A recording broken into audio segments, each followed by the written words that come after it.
नमो लोये सत्वसाऊणम् ओम नमो हनुमन्ताय ओम नमो कृष्णाय ओम नमो आयर्याणम् ओम नमो उवध्यायाणम् ओम नमो लोये सव्वसाऊणम् ऐसो पंच नमोकारो सर्वपावपणासनो मंगलानं च सर्वेशं परमं हवै मंगलम् परमं हवै मंगलम्।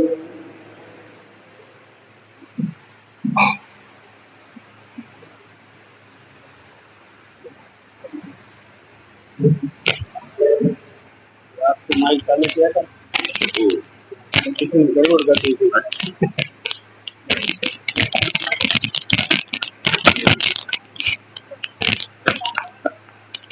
आवाज थोड़ी तेज है। हाँ कोई बात नहीं ना ना तेज। हाँ हाँ ध्यान पूरा हमारे कम कर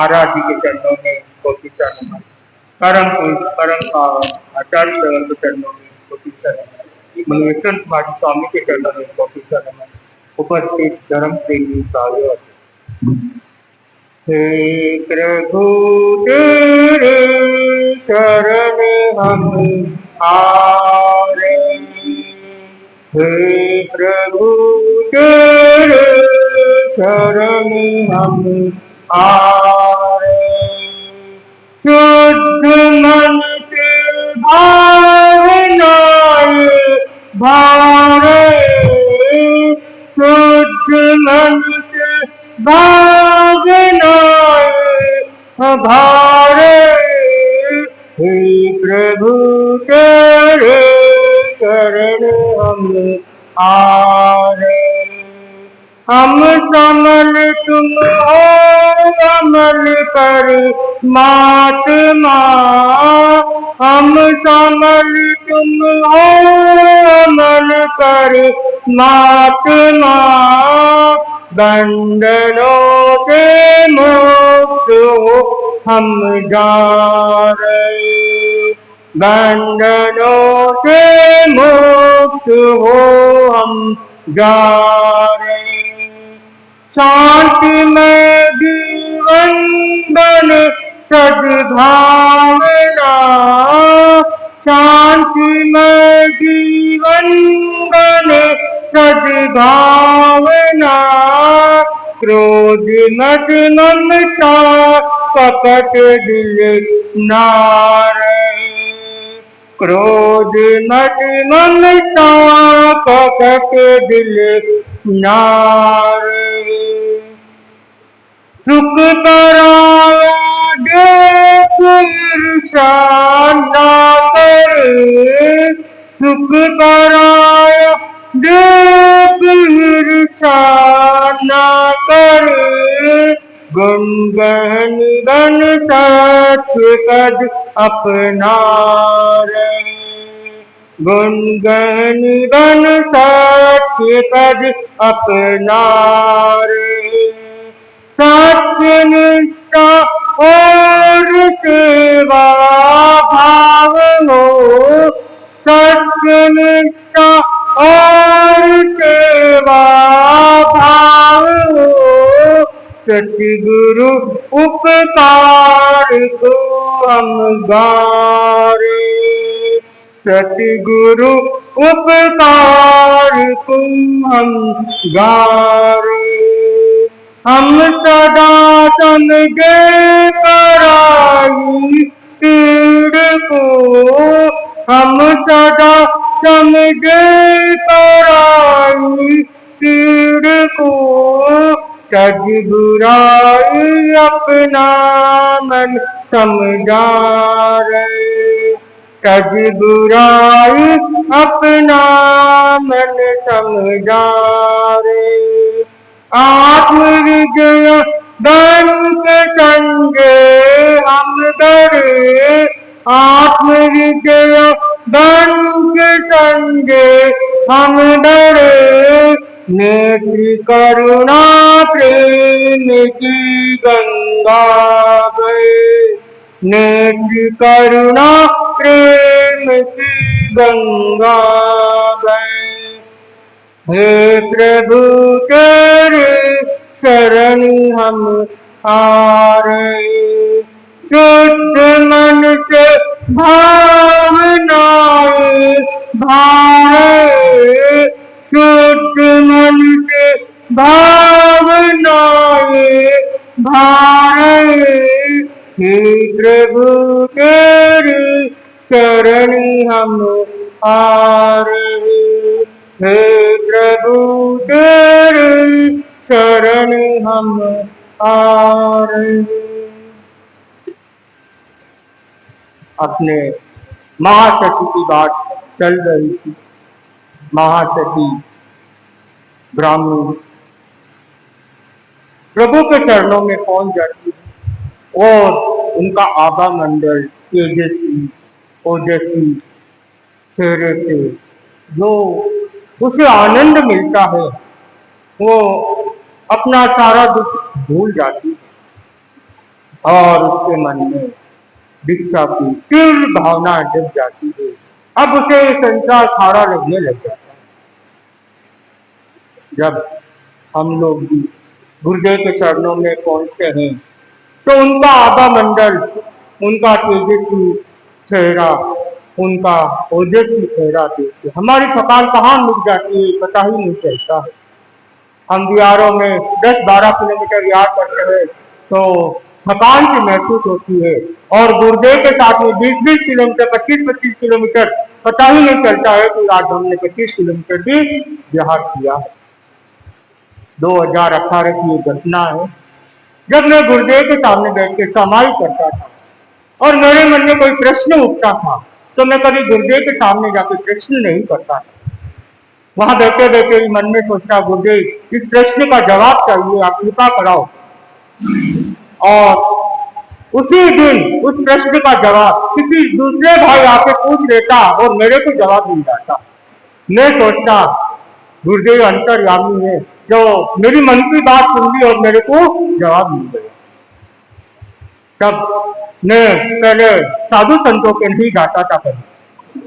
बचपन में तो जाता था, 14 साल के होने के बाद कभी साधु संतों के नहीं जाता था और खाली समझी के दिन शाम के प्रतिक्रमण के समय जाता था और गेट के बाहर गाड़ियों पे बैठता, प्रतिक्रमण भी नहीं सुनता था, गेट के बाहर गाड़ियों पे बैठता और प्रतिक्रमण करने इसलिए जाता था कि सब यहाँ मिल जाएंगे, खमत सामना हो जाएगी, घर जाके किसी को फोन नहीं करना पड़ेगा और ना तो किसी घरों में जाके मिलना पड़ेगा, खमत सामना यही हो जाएगा, सब यहाँ मिल जाएंगे। तो उस हिसाब से वही प्रतिक्रमण के लास्ट टाइम में आता, गाड़ियों के ऊपर बैठ जाता, सब बाहर निकलते, सबको खमत सामना करके घर निकल जाता। दीक्षा के 3 महीने 2018 में कोई हालत थी, साधु संतों के कभी नहीं जाता और लगभग साल की एक तपस्या सिर्फ 28 के ऊपर कितनी भी कर लो और 28 करता तो भी साधु संतों की जाके नहीं पचकता था, खुद ही पचक लेता था घर पे और 28 के दिन जाके खड़ा हो जाता, 28 पचका दो मेरे को, आज 28 सत्याजी संत जो भी होते थे बैठ जाओ अभी प्रवचन में। मेरे नाम के लिए मैंने तपस्या नहीं की है, मैंने अपना कल्याण के लिए तपस्या की है, मेरे को नाम की जरूरत नहीं। आप तो पचका हो तो ठीक, नहीं तो पचक लूंगा और मैं जाता रहूंगा, मेरे काम है, ऐसा करके निकल जाता। जब भी गुरुदेव को वहां मैं चेन्नई में देखता हूँ मेरे मन में बहुत से प्रश्न थे और वो प्रश्न इतने इजीली सॉल्व हो जाते थे कि मेरे को पता ही नहीं चलता कि कब प्रश्न सॉल्व हो गए। वैसे ही ब्राह्मण उनकी गुरु प्रभु के चरणों में बैठ के वो अपने आप को सोचती है कि मेरा मन में जो भी जिज्ञासा है वो सॉल्व हो जाती, ऑटोमेटिक सॉल्व हो जाती, कहीं भी जाने की जरूरत नहीं। और उनका ओजस्वी तेजस्वी और आभा मंडल देखते तो उनको इतना आनंद आता, इतना आनंद आता, जैसे हम लोगों की गुरुदेव के चरणों में जाते तो इतना आनंद आता, उतने ही आनंद उसको भी आ रहा था। और भावना तीव्र भाव से जग रही, बैठे बैठे कल्पना करती है, क्या पता पिताजी के साथ मेरा किस किस जन्मों से नाता है, किस किस जन्मों से हमारा रिश्ता चला आ रहा है। तो एक भाव इसमें बताया गया है, सातवां भाव था ऋषभदेव भगवान का।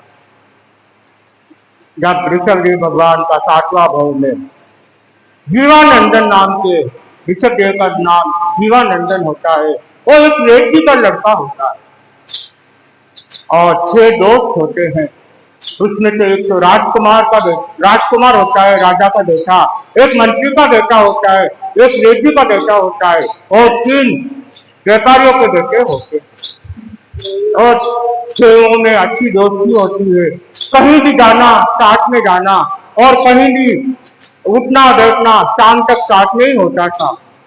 एक दिन विचार करते हैं, बहुत दिन हो गए गांव से बाहर चलते हैं, वहाँ गार्डन है, उपवन है, वहां चलते हैं, वहां आनंद लेके आते हैं, वहां का आनंद लेके आते हैं।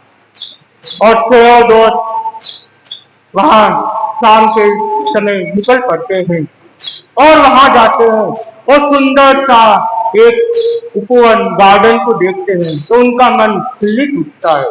बड़े बड़े वृक्ष होते हैं, आसपास फूलों की पेड़ होते हैं, तो फूलों की अच्छी खुशबू आती रहती है और ठंडी ठंडी हवाएं चलती। 6 दोस्त वहां पे इतने मस्त हो जाते हैं और अपने आप में भूल जाते हैं कि हमको घर जाना है। जैसे अंधेरा होने लगता है तो उनको लगता है अब तो हमको घर जाना पड़ेगा, कब समय बीत गया पता ही नहीं चला। और तब घर के लिए मुड़ते हैं, एक वृक्ष के नीचे एक मुनि जी खड़े रहते हैं ध्यान में मस्त। जब उन मुनि जी को देखते हैं तो फिर वो कहते हैं चलो मुनि जी के दर्शन कर लेते हैं। कौन ये देव कहते हैं और मुनि जी के दर्शन कर लेते हैं। और जैसे वो मुनि जी के दर्शन करने के लिए वहां पहुंचते हैं तो देखते हैं मुनि जी तो कुष्ठ रोग से भरे हुए थे पूरे, और उनकी चमड़ी सब उतर गई थी, माफिया भिन बिना रही थी, जैसे कोई मेला लगा हो ऐसे शरीर पे माफिया भिन बिना रही थी। और वो शांत भाव से खड़े खड़े ध्यान में नींद हुई। अब देख के उनको लगा मुनि जी कितना प्रेम कर रहे हैं, कुष्ठ रोग जैसी बीमारी और इतनी मात्रा भिन बिना रही है और ये समता भाव से खड़े हुए, इतना शांत भाव से खड़े। तब देव जी का पुत्र कहता है, जीवानंद कहता है, मैं इनका रोग ठीक कर सकता हूं। तो पांचों कहते देरी किस बात की है, शीघ्र काम में जल्दी जल्दी करो। तो इसलिए मेरे 3 चीजों की जरूरत पड़ेगी, लक्षपात तेल की, रत्न कंबल की और चंदन की जरूरत पड़ेगी। तो कहता है तेल तो मेरे यहाँ मिल जाएगा, मैं रेड्डी का पुत्र हूँ, तेल हमारे यहाँ मिल जाएगा, लेकिन रत्न कंबल और चंदन मिलना बहुत कठिन। जब रेड्डी पुत्र ऐसा कहता है तो राजा का पुत्र कहता है कैसी बातें कर रहे हो तुम, ये कोई चीज नहीं मिले इसका तो ना संभव है, सब चीज मिल सकती है, जहां अपना लगन हो वो हम ढूंढ के ला सकते हैं। तो रेड्डी पुत्र तुम नेगेटिव बात क्यों करते हो, पहले से पॉजिटिव करो कि हम अपने लक्ष्य के ऊपर जीत जाए और मुनि जी को हम ठीक कर सकें। तो रेड्डी पुत्र कहता है आप जितनी आसानी से बात कर रहे हो इतना आसान नहीं है, ये बहुत मुश्किल है 2 चीज मिलना, और चलो मिल भी जाए ये इतनी महंगी है, इतना कीमत इसका महंगा है, कोई ऐसे ही कैसे देगा? शादी के लिए खरीद के लाना नहीं है तो आपको ऐसे फ्री में कौन दे देगा? फिर वापस 500 कहते हैं। आप निराशा की बातें मत करो, हम कहीं से भी ढूंढ के लाएंगे। तो ठीक है, छह दोस्त कहते अब चलो सुबह आएंगे, अपना अपना सामान ढूंढ के लेके आएंगे। वो तो तेल लेके रेड सुबह कौन जाता है वहां पे? और ये 500 अब रत्न कंबल और चंदन ढूंढने लगते हैं। सुबह से शाम हो जाती है, कहीं नहीं मिलता है। अब उनके मन में वेद पुत्र की बात याद आती है। वो कह ही जाता कि ये मिलनी बहुत मुश्किल है, कठिनाई है, और कहीं मिल भी जाए कोई ऐसे ही नहीं देगा और शादी के लिए खरीद के लाना नहीं।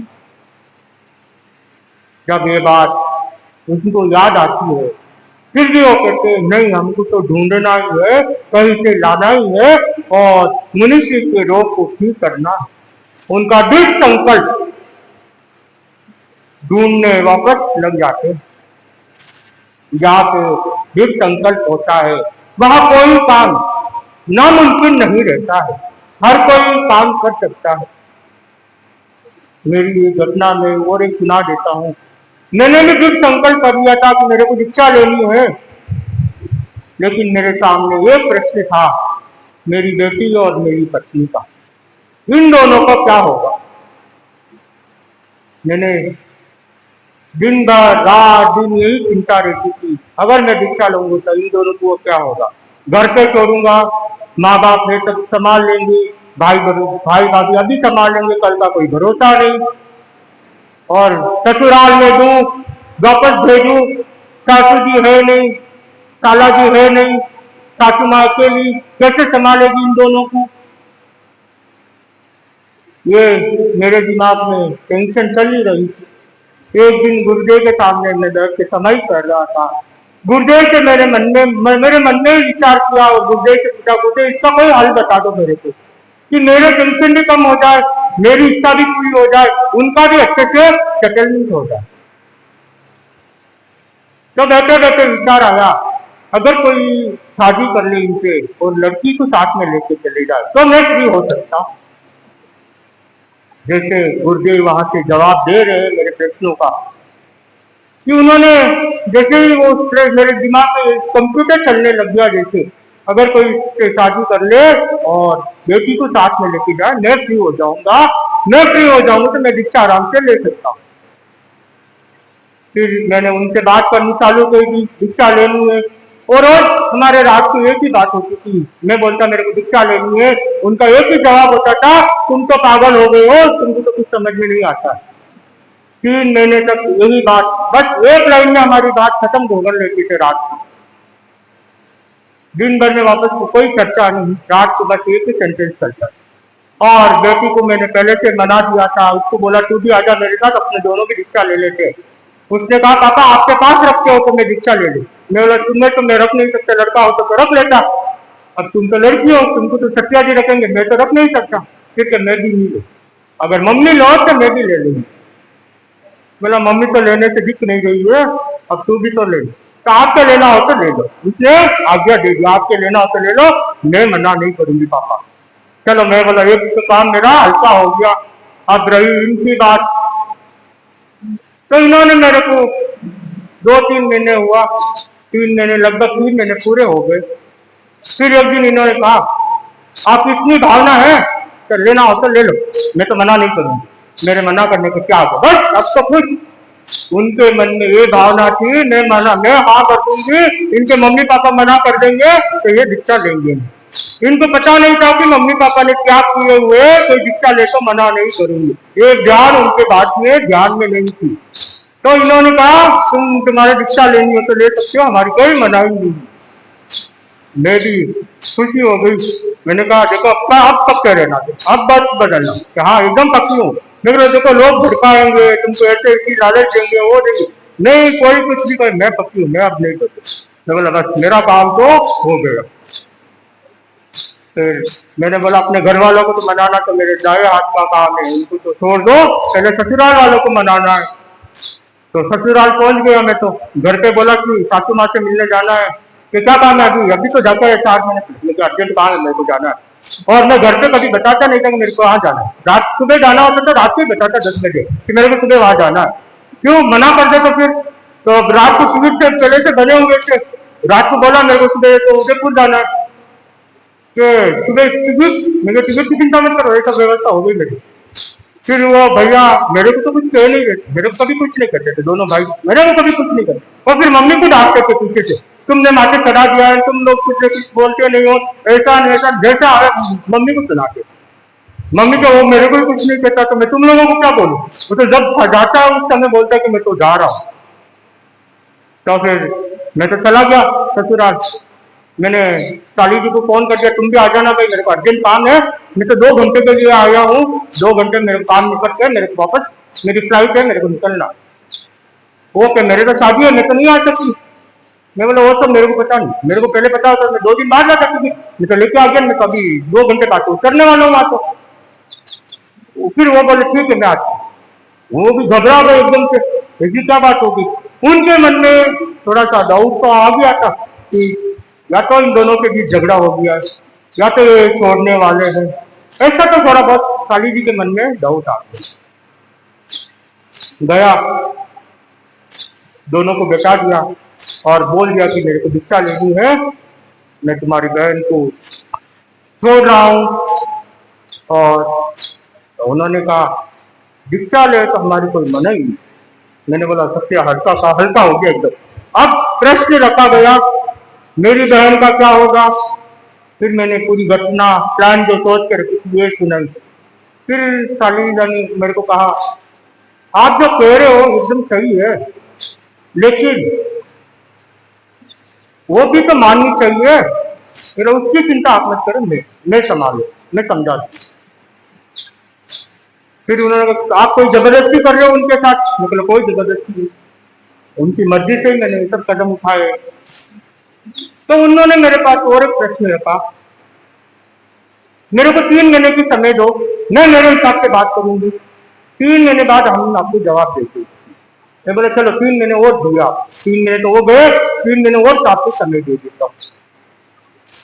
अब मैं टेंशन में आ गया वापस। मैं क्या मना कर दिया तो गुर्दे के सामने जाके बैठ जाता, गुर्दे को निवेदन नहीं करता, गुर्दे अब आप लाश रखनी आपके हाथ में। क्यों, अब तो 4 जनों को पता भी चल गई कि मेरे मन में क्या है और क्या बात चल रही है। घर पे अभी तक किसी को पता नहीं था हमारे घर में कि क्या खिचड़ी पकड़ी है सबके नीचे। और धीरे धीरे एक बार बात आ गई होगी ससुराल वालों के कहीं से भैया के पास। भैया ने मम्मी से पूछा होगा, मम्मी ने बोला मेरे को तो बात ही पता नहीं। फिर एक दिन मैंने साजी वरिया जी के दर्शन करने गया था, तो साजी वरिया जी से मेरे क्या है, साजी वरिया जी से थोड़ी रस्ते की सेवा सब की थी, तो थोड़ी जान पहचान बढ़ गई थी। तो मैंने साजी वरिया जी को कहा था मेरे को सेवा करनी है।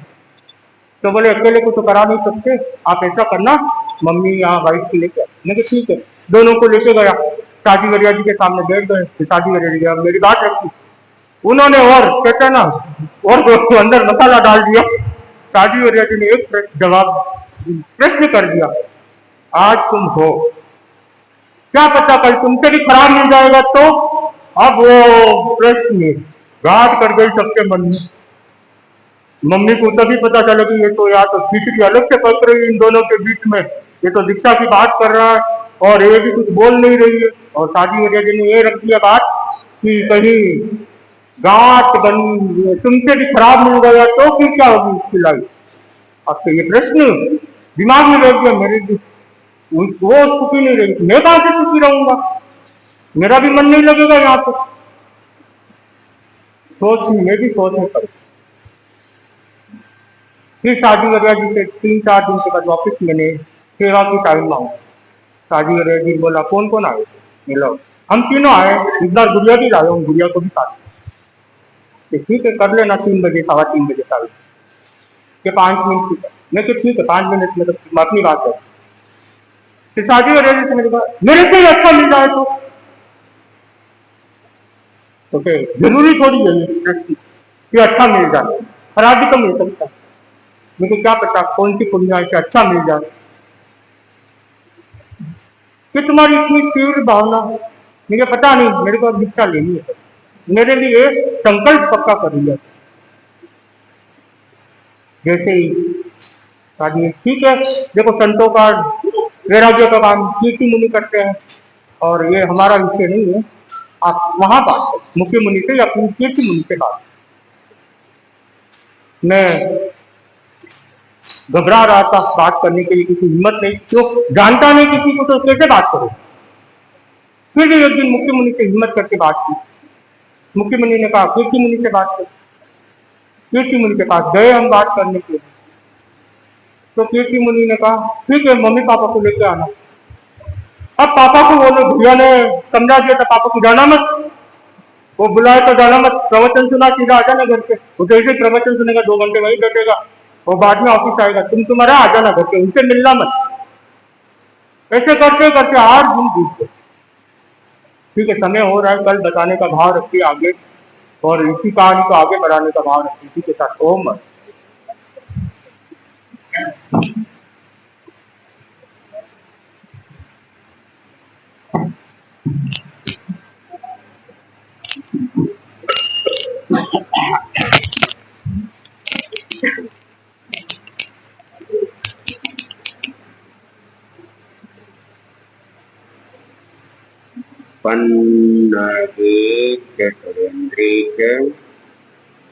कौशिके पाद संस्कृति निर्विशेष मनस्काय श्री स्वामी नमः। वीतराग पुरुष भगवान महावीर को सबकी वंदना। वीतरागता को महान साधक महातपस्वी युग प्रधान आचार्य श्री महासनंद जी को सबकी वंदना। मुनि मोक्ष कुमार उपस्थित श्रावक कार्यक्रम। अहो प्रभु तुम शिव पंचना, अहो प्रभु तुम शिव पंचना, अहो प्रभु अजित करो जानो जान आवेश हो। अहो प्रभु अतरण सर्व तुझी सही, नतन सफल कलेश हो। अहो प्रभु तुम्हारी दाय शिव पंचना, अहो प्रभु उपकमर हरि आपरि, वाणी सरस विशाल हो। अहो प्रभु मूर्ति विषय मनोहर, सुनाते ब्रह्मचार हो। अहो प्रभु तुम्हारी दाय, अहो प्रभु उभय कर्मण आप आज्ञा, जागर सभी करारो। अहो प्रभु हे तुए नारायण गोदना, राजा मूरख मारो। अहो प्रभु तुम्हारी दाय शिव पंचना, अहो प्रभु रामलीला कसरी करी, विसदेवी मोह जानो। अहो प्रभु पाप पाप राजा दीन दयालो। अहो प्रभु तुम्हारी दाय, अहो प्रभु विविध उपदेश देई करी, चेताया नर नार हो। अहो प्रभु भव सिंधु को तुई, तुई जगत आधार हो। अहो प्रभु तुम्हारी दाय, अहो प्रभु शरण आयो तुझ साईं, बसरया मायो अहो प्रभु करे धान तुझ जायो अहो प्रभु तुम्हारी दायक शिव पंथना अहो प्रभु संगत उगरी ते भाद्रवे दशमी आदित वायो अहो प्रभु आपना गुण गाविया वर्गा जय जय पायो अहो प्रभु तुम्हारी दायक शिव पंचना अहो प्रभु तुम्हारी दायक शिव पंचना।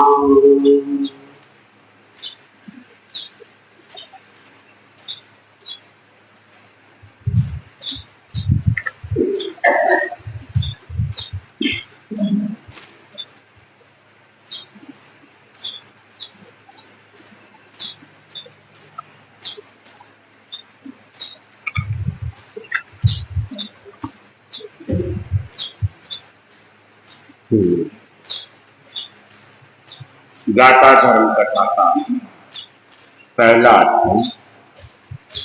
तय नम के केंद्राया अपनो अदूर सामंते उत्तर पुरथी में विसी भाई अथ वद्दा सनाई जय वत्थ पचुथुलाई सिद्धथय मंगलोवयार कय संति कम्माई रया व्यक्ता नानामणि रतन मंडियम अय्यपेक्षानिजर्वम महद्वर पट्टनुदयम सन्नः बहुगतिशय चित्तथानम इयामीय उषभ सूर्य नर मगर विहक बालक किन्नर रूरु सरप चमर कुंजर मनलय कौमलय भक्ति चित्तम सुखतीयवर कणग पवर केरंत केशरागम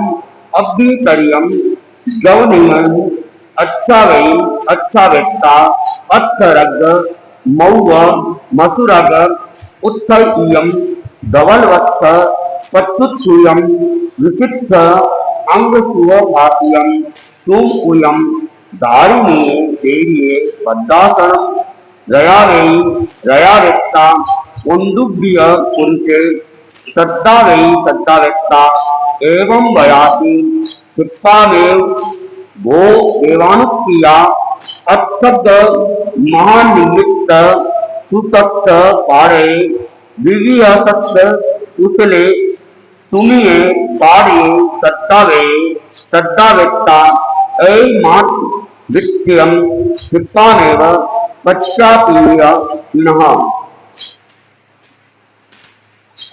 राजा श्रेणी व्यायामशाला से स्नान इत्यादि करके वह अपने घर आता है और राजा श्रेणी ने अपने से न अति दूर न अति निकट ईशान कोण में 8 भद्रासन स्थापित करवाए।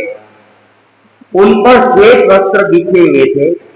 सरसों डालकर मंगल उपचार और शांति कर्म किए गए। उस उपस्थानशाला में नाना मणि रत्नों से मंडित अति प्रेक्षणीय रूप वाली बहुमूल्य प्रवर पत्तन में ढकी हुई सैकड़ों घाटों से चित्रित भेड़िया, बैल, घोड़ा, मनुष्य, मगरमच्छ, पक्षी, सर्प, किन्नर, मृग, अष्टापद, चमरी, गाय, हाथी, अशोकलता, पद्मलता आदि की भातों से चित्रित किनारों पर शुद्ध सोने के तारों की कड़ाई से युक्त भीतरी यवनिका लगवाई। यवनिका लगाकर धारिणी देवी के लिए एक भद्रासन स्थापित करवाया जो बिछोने और कोमल उपदानों से युक्त था, जिस पर धवल वस्त्र बिछे हुए थे जो शरीर के लिए विशिष्ट सुखद स्पर्श वाला और अति कोमल था। भद्रासन स्थापित करवाया, करवाकर कौटुंबिक पुरुषों को बुलाया, बुलाकर इस प्रकार कहा, हे देवानुप्रिय, अष्टांग महानिर्मित के सूत्र और अर्थ के पाठक, विविध शास्त्रों में कुशल स्वप्न पाठकों को शीघ्र बुलाओ, बुलाकर इस आज्ञा को शीघ्र ही मुझे प्रत्यक्षित करो। तो राजा श्रेणी उसने घर आने के बाद में अपने सेवकों को बुलाया और ईशान कोण के अंदर अपने सिंहासन से न ज्यादा दूर न ज्यादा निकट 8 भद्रासन स्थापित करवाए और जिसके ऊपर सफेद वस्त्र थे और उनमें अनेक प्रकार के मणि रत्नों के मंडित बहुमूल्य पत्तन से ढकी हुई इतने सैकड़े चित्रित किए हुए थे और अनेक प्रकार के चित्र भी थे, भेड़ों के भी थे, बैलों के भी थे, घोड़ों के भी थे, किन्नरों के भी थे, मनुष्य के भी थे। और उसके बाद में एक यवनिका लगाई, पर्दा लगा दिया गया और वह पर्दा भी विशेष प्रकार से तैयार किया हुआ था और उस पर्दे के पीछे फिर एक भद्रासन लगाया गया और वहां पे धारिणी देवी को स्थापित किया गया। और उसके बाद राजा श्रेणी अपने कौटुंबिक पुरुषों को बुलाते हैं और उन कौटुंबिक पुरुषों को आदेश देते हैं कि तुम लोग जाओ और अष्टांग निर्मित के जो जानकार है उनको यहाँ पर बुलाओ और मेरी इस आज्ञा को शीघ्र पूरा करो और पुनः मुझे बताओ कि ये आज्ञा की प्रतिपालना की गई है।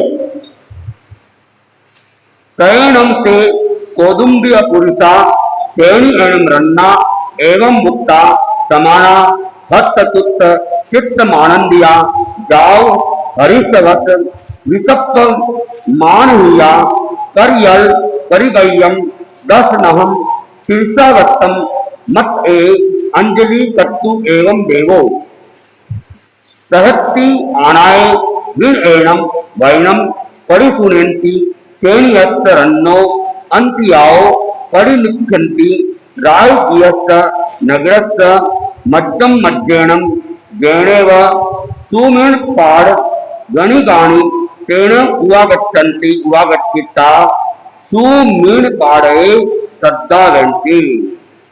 राजा सैनिक से वह आदेश पाकर हृष्ट तुष्ट चित्त वाले आनंदित यावत हर्ष से विकस्वर हृदय वाले कौटुंबिक पुरुषों से जुड़ी हुई सटे हुए 10 नख वाली दोनों हथेलियों की निष्पन्न संपूर्ण आकार वाली अंजलि को सिर के सम्मुख घुमाकर मस्तक पर टिकाकर जैसी आपकी आज्ञा यह कहकर विनय पूर्वक आदेश वचन को स्वीकार किया। राजा सैनिक के पास से बाहर आए, राजगृह नगर के बीचों बीच होकर जहाँ स्वप्न पाठकों के घर थे वहां आए, वहां आकर स्वप्न पाठकों को निमंत्रित किया। अब राजा सैनिक ने कौटुंबिक जनों को जब आदेश दिया तो वे बड़े ही हृष्ट पुष्ट मन वाले आनंदित होकर हर्षित होकर उन्होंने क्या किया, दोनों हाथों को जोड़ दिया और दोनों अंजलियों को मिलाया और फिर सम्राट श्रेणी को उन्होंने नमस्कार किया और उनकी आज्ञा को विनय पूर्वक स्वीकार किया। और स्वीकार करने के बाद में वे महल से बाहर आते हैं और राजगृह नगरी के बीचों बीच में जहाँ स्वप्न पाठकों के घर थे वहां पे आए और स्वप्न पाठकों को निमंत्रित किया। तैणम ते सुमीर पाड़गा सेन्यस्तरन्नो कौडुंबिय पुरुष सत्ताविया समाना हस्ततुत्त चित्त मानंदिया जाओ हरिषवत विसप्प मान हुआ नाया कई बलिकम्मा कई कोलिय मंगल पायचित्ता अप्प महद्गा भरना लंकीय शरीरा हरियालीय सिद्धक्षय कई मुक्ताना सई एहिं जयेहि जयेहि तो परिलुप्तमन्ति परिलुप्तमित्ता रायज्यश्च नगरस्य मध्यम मध्येनं जैनं श्रेणीयश्च भवन वन्देश्व गडुवारे तेनं उवागच्छन्ति उवागच्छिता एकयौ मिलन्ति मिलित्ता श्रेणीयश्च रन्नो भवन वन्देश्व गडुवारेणम्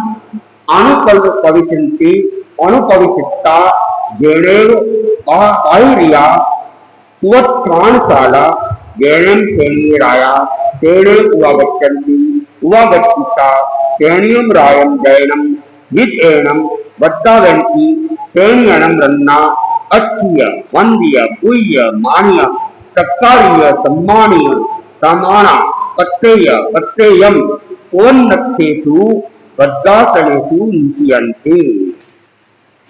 राजा सैनिक के कौटुंबिक पुरुषों द्वारा निमंत्रित किए जाने पर हृष्ट तुष्ट चित्त वाले आनंदित यावत हर्ष से विकस्वर हृदय वाले स्वप्न पाठकों ने स्नान बलिकर्म कौटुक मंगल रूप प्रायश्चित किया, अल्प भार और बहुमूल्य आभरणों से शरीर को अलंकृत किया, मस्तक पर धूप और श्वेत तलसक रख वे अपने अपने घरों से निकलकर राजगिरी नगर के बीचों बीच जहाँ सैनिक के भवन का मुख्य द्वार था वहां आए, आकर परस्पर मिले, मिलकर राजा सैनिक के भवन के मुख्य द्वार में प्रवेश किया। प्रवेश कर जहाँ बाहरी सभा मंडप था जहाँ राजा सैनिक था वहां आए, वहां आकर राजा सैनिक का जय विजय की ध्वनि से वर्धापन किया। राजा सैनिक द्वारा अर्पित वंदित पूजित मानित सत्कारित और सम्मानित होकर अपने अपने को स्थापित भद्रासनों पर बैठ गए।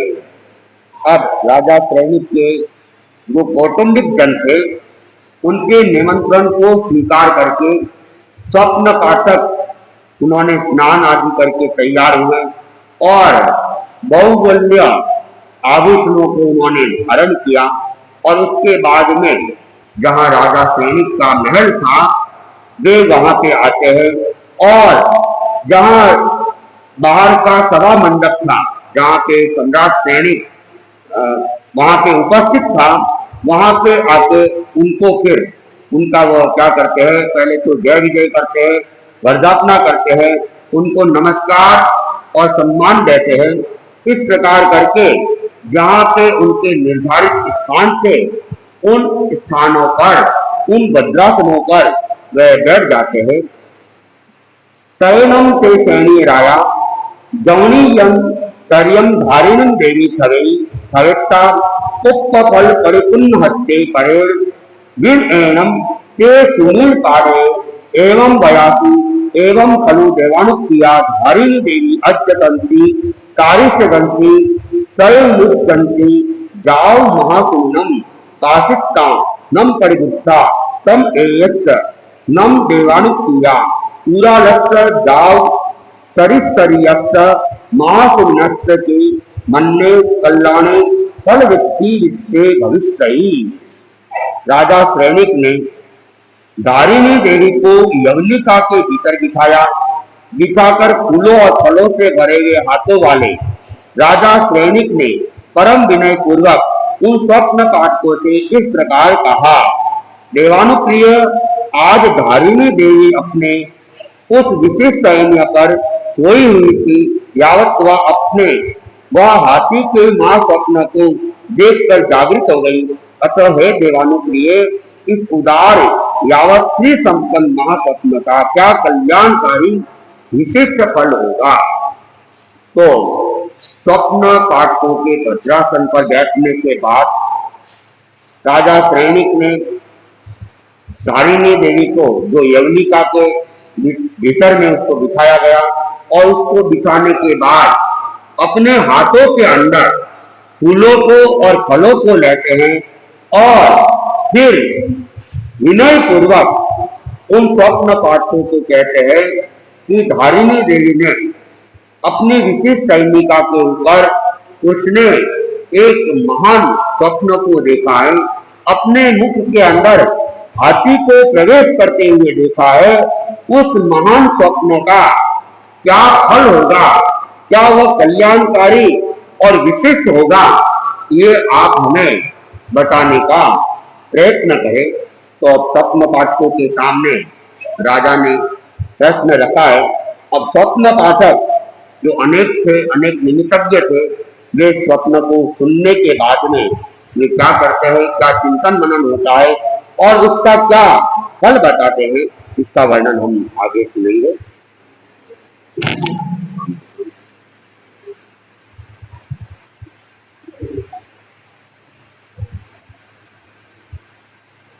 जनक कुमार चरित्र का आख्यान चल रहा है और जनक कुमार के पिता ने उसको घर से निकल जाने का आदेश दे दिया।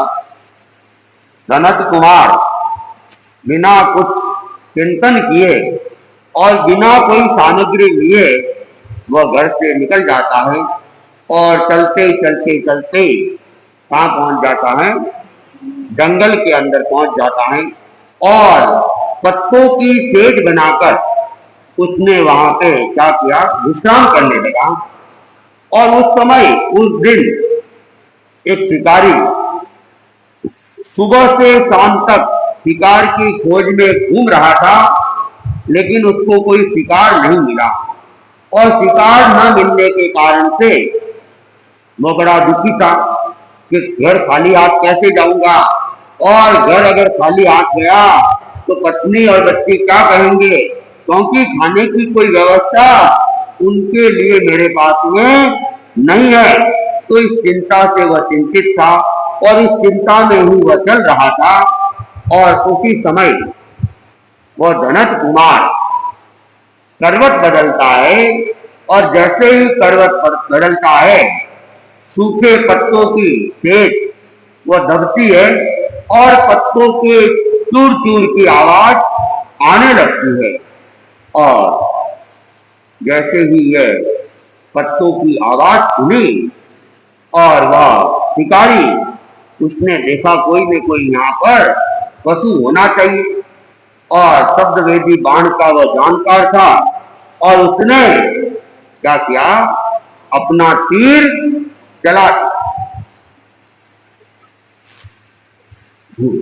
कर्मों की कैसी माया है, कर्मों की कैसी माया है, वह धनज कैर में लग जाता, वह धनज कैर में लग जाता, चल शीघ्र शिकारी फिर आता, चल शीघ्र शिकारी फिर आता, मन में भारी पछताया है, मन में भारी पछताया है, कर्मों की कैसी माया है, कर्मों की कैसी माया है।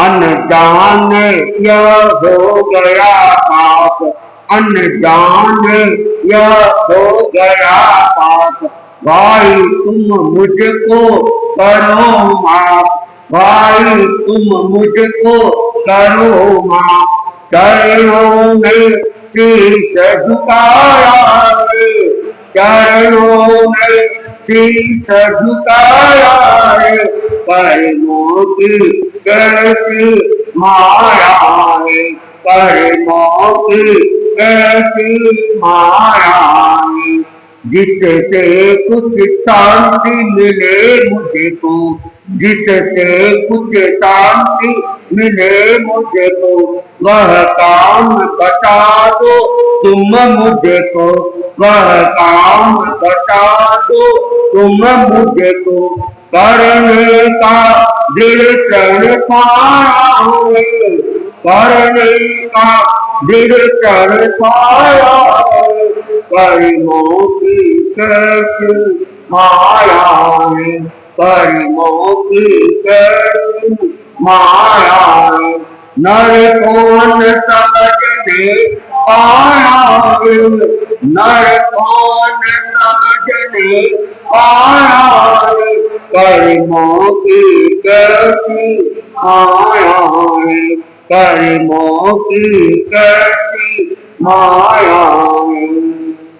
तो वह जैसे ही शिकारी पत्तों की आवाज को सुन के तीर छोड़ता है और वह तीर सीधा जाके धनद के पैर में लग जाता है। और धनद के पैर में लगा और धनद के मुख से एक जोरदार चित्कार निकलती है, आवाज निकलती है। और जैसे ही वह धनद की आवाज सुनी और शिकारी एकदम आश्चर्य में पड़, अरे ये क्या, अरे मैंने तो किसी पशु को बाण चलाया था, लेकिन ये बाण तो मनुष्य को लग गया, ये आवाज तो मनुष्य की लग रही है। और वह शीघ्र ही उस आवाज की दिशा में, जिस दिशा में उसने तीर छोड़ा था, उस दिशा के अंदर आता है। और आने के बाद वो नजदीक आता है, तब उसे हल्के हल्के चांदनी के अंदर मनुष्य दिखाई देता है। और वो अपने आप में भारी पश्चाताप करने लगता है कि मेरे द्वारा तो क्या हो गया, बड़ा अनर्थ हो गया। शिकारी था और हिंसा करना तो जैसे उसका कुल धर्म था, लेकिन फिर भी उसके मन में बड़ा खेद है, पश्चाताप है, क्योंकि वह पशुओं का ही शिकार करता था, मनुष्य का शिकार हो गया। तो उसे लगा कि मैंने बहुत भारी गलती की। पशुओं के शिकार करते हुए तो उसे पश्चाताप नहीं होता था और वह उसे अपनी भूल भी नहीं मानता था, वो उसे अपनी हिंसा भी नहीं मानता था। लेकिन मनुष्य के सिर लग गया तो उसको बड़ा दुख होने लगा, खेद होने लगा और पश्चाताप करने लग गया कि मैंने आज भारी पाप कर लिया, बड़ा अनर्थ कर लिया।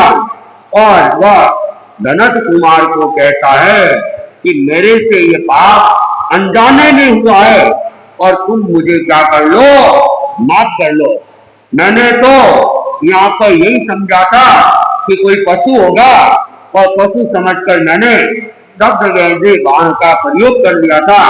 मुझे जानकारी में नहीं था कि यहाँ पर कोई मनुष्य है। और वह बार बार गिर गिराने लगता है, पैरों में पड़ता है, शीश झुकाता है और कहता है कि आप मुझे मेरी इस अनजाने में हुई भूल के लिए माफ करो और ऐसा कोई काम बताओ जिससे मेरा ये पश्चाताप हो जाए, प्रायश्चित हो जाए और मेरे मन को शांति मिले।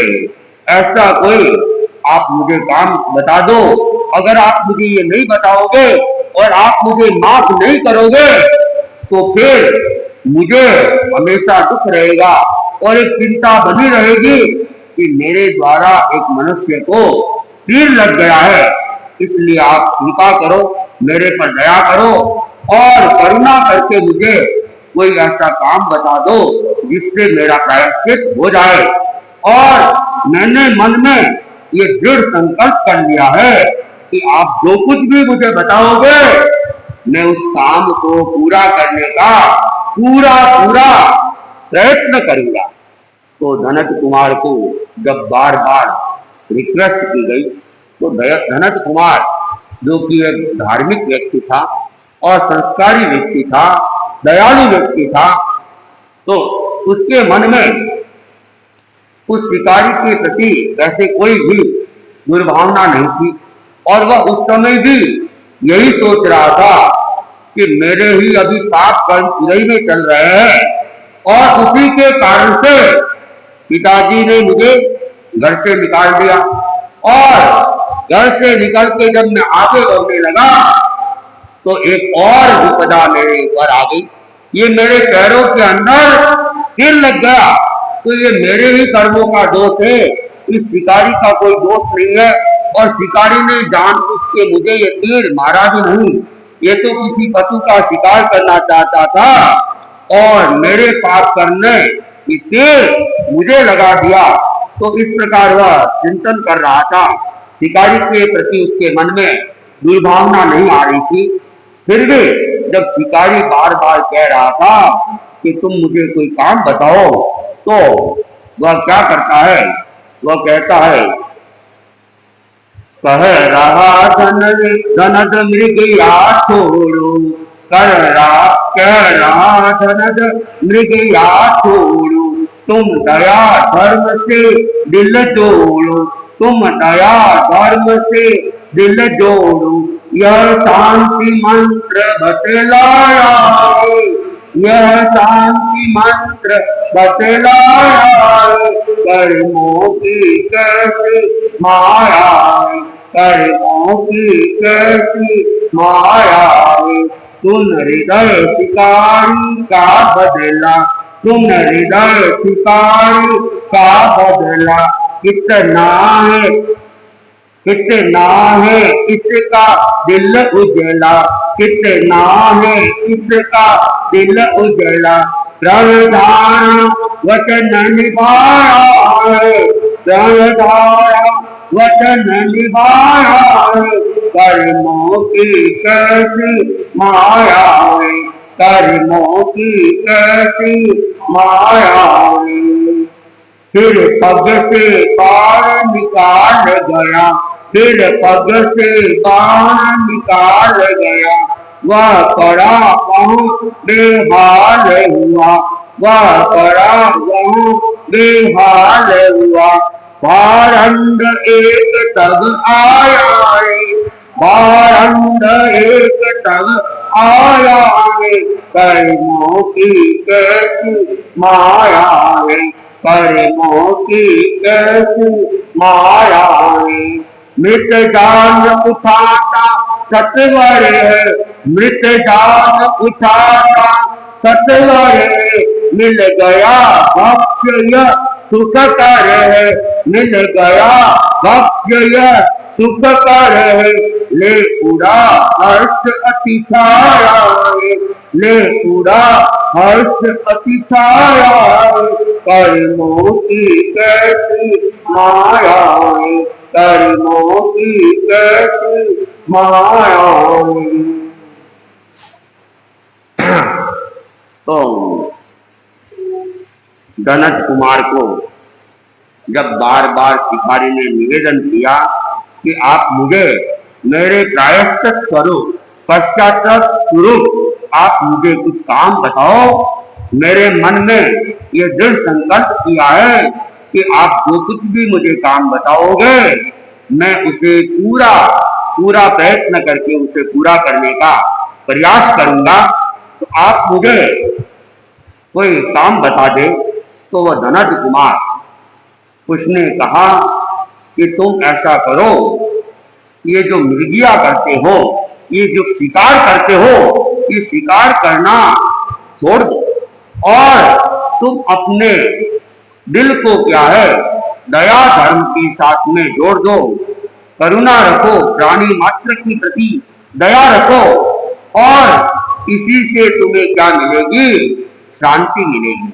तो धनज कुमार ने उसे अहिंसा का बोध पाठ दिया और हिंसा के जो नुकसान होते हैं वो नुकसान भी बताए कि जैसे तुम्हें अभी एक मनुष्य को तीर लगने से पश्चाताप हो रहा है, दुख हो रहा है, तो जैसे एक मनुष्य को पीड़ा होती है वैसे ही पीड़ा पशु पक्षियों को भी होती है।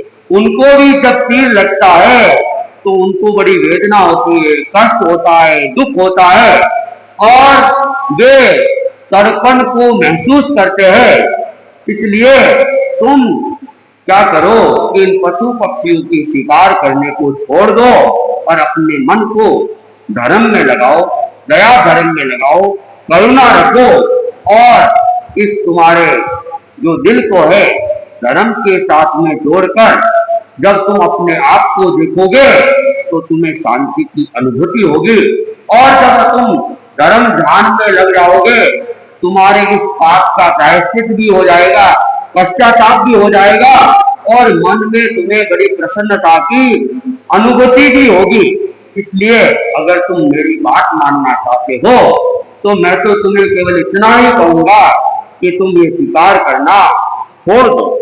तो वो शिकारी, उसने जब ये बात सुनी तो वो सोचने लगा, देखो कितना भला आदमी है, कितना दयावान है, कितना धार्मिक है, कितना करुणाशील है कि अभी मेरे महाराज के पैरों में तीर लगा हुआ है, भयंकर वेदना हो रही है और ये अपनी उस वेदना को मिटाने का कोई काम नहीं बता रहा है। ये नहीं कह रहा है कि तुम मेरा पहले उपचार करो, मुझे स्वस्थ करो, लेकिन ये तो क्या कह रहा है कि तुम शिकार मत करो, दूसरे जानवरों को मत मारो और इससे तुम्हें पाप लगेगा, तुम नरक में जाओगे। ये तो मेरी भलाई की बात सोच रहा है। और जब शिकारी ने उनके द्वारा ये सारा बात सुनी तो सोचने लगा, बड़ा भला मानुष है, इसका दिल बड़ा उज्जवल है, पवित्र है और ये जो कह रहा है मुझे वो काम करना चाहिए। और फिर मैंने तो प्रण स्वीकार किया है, दिल में दृढ़ निश्चय किया है कि जो कोई भी काम देगा मैं उसे करूंगा। मैंने तो सोचा था कि ये मुझे कहेगा मुझे कहीं इलाज के लिए ले जाओ, वैद्य के पास ले जाओ या कोई जड़ी बूटी लाके लगाओ, मेरा ये तीर निकालो और मुझे इस वेदना से मुक्त करो। लेकिन इसने अपनी वेदना के बारे में तो कुछ बताया नहीं और ये तो मेरे कल्याण की बात कर रहा है और मुझे दुर्गति से बचाने का प्रयत्न कर रहा है। तो हालांकि ये शिकार तो मेरा धंधा है और मेरा व्यापार है, इसी से मेरी आजीविका चलती है। अगर शिकार करना मैं छोड़ दूंगा तो फिर मेरे लिए एक नई समस्या पैदा हो जाएगी, मुझे क्या करना होगा और मेरे पास कोई धन तो है नहीं। जब तक मेरा कोई नया काम चालू नहीं होगा मेरी आजीविका कैसे चलेगी, मेरा घर कैसे चलेगा और मैं अपनी पत्नी और बच्चों को कैसे भोजन करवा पाऊंगा। लेकिन फिर भी जो कुछ भी है इन्होंने मुझे एक काम बताया है तो मुझे करना है, चाहे मुझे नया काम मिले ना मिले, लेकिन मुझे इस आदमी की भावना को पूरा करना है और इससे मेरी आत्मा का क्या होगा, कल्याण होगा। ये वह चिंतन कर लेता है और चिंतन करने के बाद लनत कुमार ने तो उसको नहीं कहा कि तुम भले मानस इस तीर को तो निकालो, लनत ने नहीं कहा, लेकिन वह शिकारी वो जानता था ये तीर जब तक रहेगा, दर्द ज्यादा रहेगा, तो मुझे इस तीर को निकाल लेना चाहिए। तो उस शिकारी ने उस कैर को पकड़ा और दूसरे हाथ से तीर को जोर से खींच के निकाल देता है और तीर निकलता तो है और तीर निकलता है और उसके साथ ही क्या होता है, रक्त का फुवारा छूट जाता है, खून का बहाव चालू हो जाता है। और शिकारी के पास अभी रात का समय था, कोई उपचार भी नहीं था और वह क्या करता, उसने उस लनत कुमार से माफी मांगी कि मैंने तीर तो निकाल दिया है लेकिन खून बहुत बह रहा है, अब आपका क्या होगा मुझे पता नहीं, लेकिन अभी मैं और कुछ करने में भी समर्थ नहीं हूँ, इसलिए आप मुझे माफ करना। और इस प्रकार कहके वो माफी मांग के वह शिकारी तो वहां से चला जाता है। और उस समय क्या है, रक्त और मांस की गंध के कारण से वहां पे एक भारंड पक्षी आ जाता है। भारंड पक्षी बहुत बड़ा पक्षी होता है और अधिकतर तो ये अढ़ाई द्वीप के बाहर तो बहुत मात्रा में पाए जाते हैं। अपने इस लोक के अंदर कहीं कहीं जहाँ विशाल जंगल वगैरह होते हैं वहां पे ये हो सकते हैं। तो वो भारंड पक्षी कहते हैं कि दो मुंह वाले होते हैं, पेट तो एक ही होता है लेकिन उनके मुंह दो होता है। और साधुओं के लिए कहा गया है कि भारंड पक्षी की तरह अप्रमत्त रहना चाहिए, जागरूक रहना चाहिए। भारंड पक्षी बड़ा जागरूक होता है और वो हमेशा उनको भय भी रहता है कि कोई मुझे मार नहीं दे, कोई मुझे पकड़ नहीं ले, तो वो हर समय जागरूक रहता है। और दो मुंह होते हैं तो कहते हैं एक मुंह से एक बार जब नींद रहता है तो दूसरा जागृत रहता है, और दूसरे से जब नींद रहता है तो पहले वाला जागृत रहता है। तो इस प्रकार ये धारण पक्षी वह आता है, और उसको जब खून की और मांस की गंध आती है तो उस दिशा में पहुंच के वह उस धनत कुमार उसको वो क्या करता है, अपनी गिरफ्त में ले लेता है, और वह भी सुख की अनुभूति करता है कि आज अच्छा शिकार हमें मिल गया है, और वह खुश होके उस धनत कुमार को उठा के उड़ के चला जाता है। जहाँ वह अपना स्थान होता है वहां पे वह धनत कुमार को लेके आगे बढ़ता है। अब वह धनत कुमार को लेके जाता है, और धनत कुमार के साथ भारत पक्षी क्या व्यवहार करता है, कैसे क्या घटना धनत कुमार के साथ में घटित होगी, इसका वर्णन हम आगे सुनेंगे। और उपवास की बारी सुनाए उससे पहले एक तो आज का एक दिवसीय त्याग, आज समण खाने का त्याग है। और उपवास बेले तेले के प्रत्याख्यान वाले पहले उपवास बेले तेले का खड़े खड़े प्रत्याख्यान कर ले। कोई है उपवास के?